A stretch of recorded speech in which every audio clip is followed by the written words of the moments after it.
trazendo um gancho aqui dessa questão de vínculo, o que a gente vê frequentemente?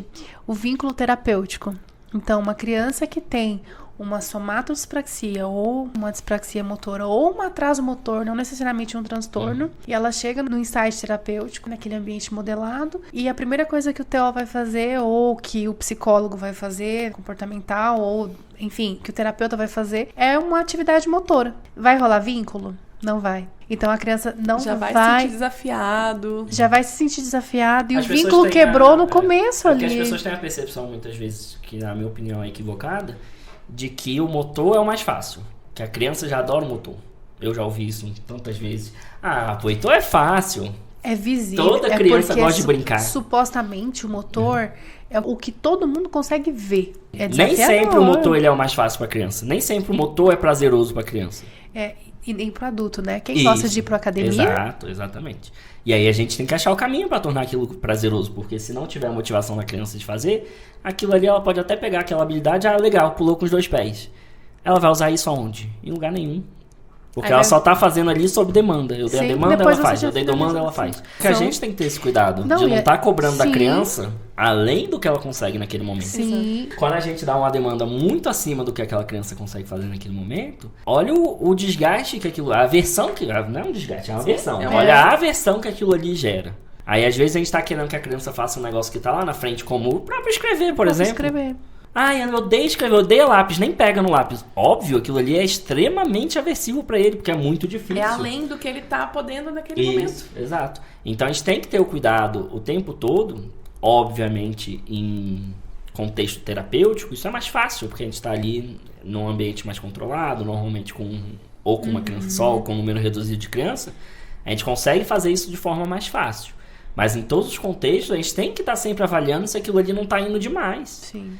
É também o se colocar no lugar do outro, ou o sentido de se colocar no lugar do seu filho. Eu sempre falo assim, se coloque um pouco no lugar dele. Você acha que seria legal tal esporte, sabendo que ele não gosta? Ou já colocar no esporte coletivo, eu sempre trago, assim. E assim, eu falo muito com os pais. A criança tá lá fazendo, aí o pai tá com preguiça hoje, tá devagar. Não, hoje não sei o quê. Eu já botei pai pra fazer. Eu já fiz isso muito. A gente tem que fazer.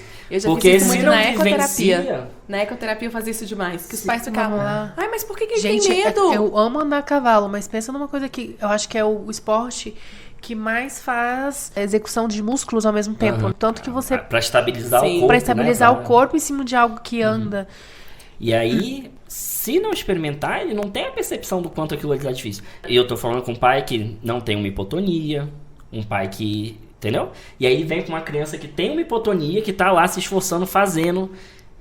E em vez de um incentivo, vem, mesmo que não fala pra criança, tá falando comigo, mas a criança tá ali ouvindo. Olha, ele tá só na preguiça hoje. Não, cara, ele tá se esforçando tanto. Aí eu falo, não, mas é cansativo. E aí na primeira oportunidade que eu tenho, eu dou um jeito de botar pra fazer. Tô falando assim, eu acho importante você ter um processo ali de início, de finalização com tranquilidade. Ou às vezes a criança chega num estado que ainda não está pronta para realizar as atividades, para brincar, e a gente tem que trabalhar isso antes de ir para brincar. Então eu gosto de que tenha 50 minutos. Mas tem criança que chega lá prontíssima. Quero brincar. Começa a brincar, brinca. Deu 35 minutos, 40 minutos, a criança está exausta. Acabada. E aí o pai fala, mas não é 50 minutos? É o que o seu filho precisa. É o tempo não de é cada, o tempo. É o tempo dele, É o estímulo que o seu filho recebeu nesse tempo. É o que ele aguenta. E aí não adianta eu querer, não, vai fazer mais sim, vai lá. Porque tem que fazer. Aí vai criar aversão, vai criar desgaste, vai criar... Porque a criança vai falar, não, agora não quero mais fazer. E ela já fez tanto. Sim. Na escola isso fica muito nítido, assim, com os professores. Às vezes que querem que a criança copie uma página ou que copie o texto inteiro da lousa e a criança tá lá... Igual você tá dizendo que a criança tá cansada. A criança tá cansada, motora, fadigada. Ela já não consegue mais fazer esse movimento. E, não, ele tá com preguiça. Aí vem o recadinho lá. Não terminou a tarefa de vermelho. Eu quero morrer quando eu vejo. Ou um X, ou alguma coisa assim. Então, aquela criança sentiu dor, se sentiu fracassada. Viu que tá escrito de vermelho, porque... Eu vejo caneta vermelha, gente, eu lembro da minha infância. Alguma atividade que eu não fiz aquela caneta vermelha. Nossa! Já veio lá na minha memória o que eu fiz que tá com caneta vermelha. E aí chega em casa, a família ainda fala, você não terminou isso, Por que você não terminou isso? Você vai tava com ficar preguiça. sem tal coisa, vai não sei o quê. E ainda tem uma punição. Isso. E assim, dói, e eu falo isso com propriedade, eu tenho uma tendência a ser hipertônico. Eu tenho uma dificuldade de relaxar o meu corpo. Eu escrevo segurando aqui, ó. Eu sinto dor. Termino uma página de escrita, eu sinto dor.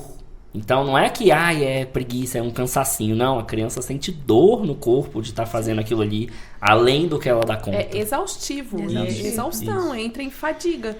E aí a gente vê as crianças, e pra que tudo isso? Pra quê? Pra quê? Pra quê? E aí é onde entra a necessidade da mediação, a necessidade da inclusão, adaptação. a necessidade de um PEI. A gente precisa de um PEI para criança com dispraxia?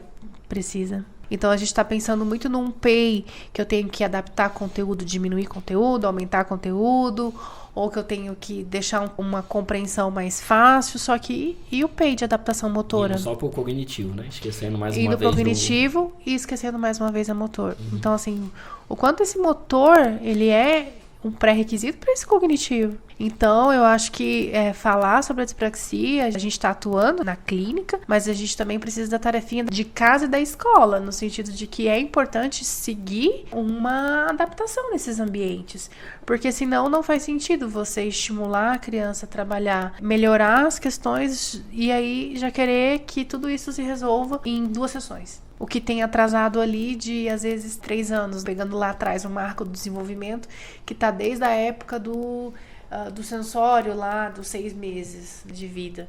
Então, assim, a gente tem que tomar muito cuidado com isso também, né? Como é que está a exigência terapêutica dos terapeutas para o filho e dos pais para com os terapeutas, que os filhos executem aquilo, porque ele tem que fazer.